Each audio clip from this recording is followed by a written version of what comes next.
bagi orang Betawi sudah tidak asing lagi. Sosoknya dikenal sebagai jagoan bela diri, perampok ulung, bahkan ada juga yang menganggapnya pahlawan nasional.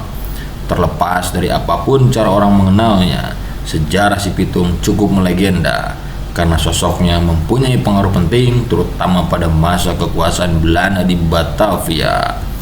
Ada yang menyebut si Pitung anak pinggiran Batavia komplotan bandit, tapi ada pula cerita yang lain mengatakan si Pitung adalah pahlawan karena selalu menolong orang yang tertindas. Lantas, siapa sebenarnya sosok si Pitung yang melegenda itu?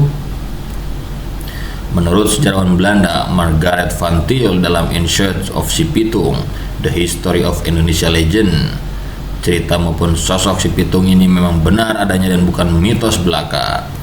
Mengutip laman Historia, si Pitung yang nama aslinya Ahmad Nitikusuma merupakan anak laki-laki dari pasangan Pinah dan Piung asal kampung Rawabelong, Jakarta dengan karakter pemberani. Dahulu sekitar abad ke-19, Rawabelong disebut Omelenden yang berarti pinggiran Batavia. Saat itu kawasan ini dikenal padat penduduk. Si Pitung dibesarkan dengan latar pendidikan di sebuah pondok pesantren perguruan Haji Naipin sehingga dia mampu mengaji dan berkepribadian baik.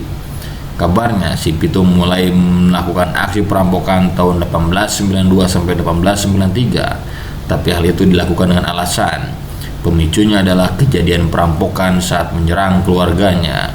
Mulanya si Pitung selalu membantu sang ayah menjual kambing, hingga suatu hari ada komplotan bandit Belanda dan Tionghoa yang merampok uang dari hasil berjualan kambing ayahnya. Kesal dan sakit hati karena perbuatan para bandit, Pitung pun mempelajari bela diri demi melawan bandit-bandit tersebut sampai akhirnya dia berhasil menemukannya. Atas kejadian itu, Pitung mulai banyak mengenal komplotan bandit, tetapi pandangan orang terhadap dirinya jadi berubah seakan si Pitung termasuk golongan bandit. Padahal niat si Pitung menguasai bela diri menjadi seorang jagoan desa bukan semata-mata menjadi sosok yang ditakuti, melainkan ingin bisa melawan para bandit sekaligus tuan tanah Belanda yang kerap menindas warga miskin lemah dengan tindakan semena-mena. Kemampuan bela diri si Pitung pada akhirnya cukup membuat was-was para tuan tanah. Masih tentang sejarah si Pitung, kabarnya rumah yang dirampok itu merupakan kediaman Haji Saipiudin, yaitu tuan tanah asal Bugis, Sulawesi Selatan.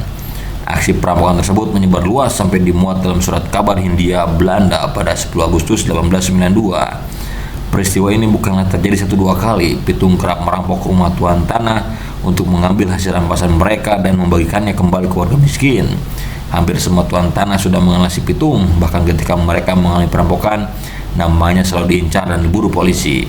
Si Pitung juga dianggap pemberontak sehingga orang-orang Belanda ingin dirinya ditumpas seakan-akan mereka ini tidak bergerak bebas dalam menindas orang-orang kecil.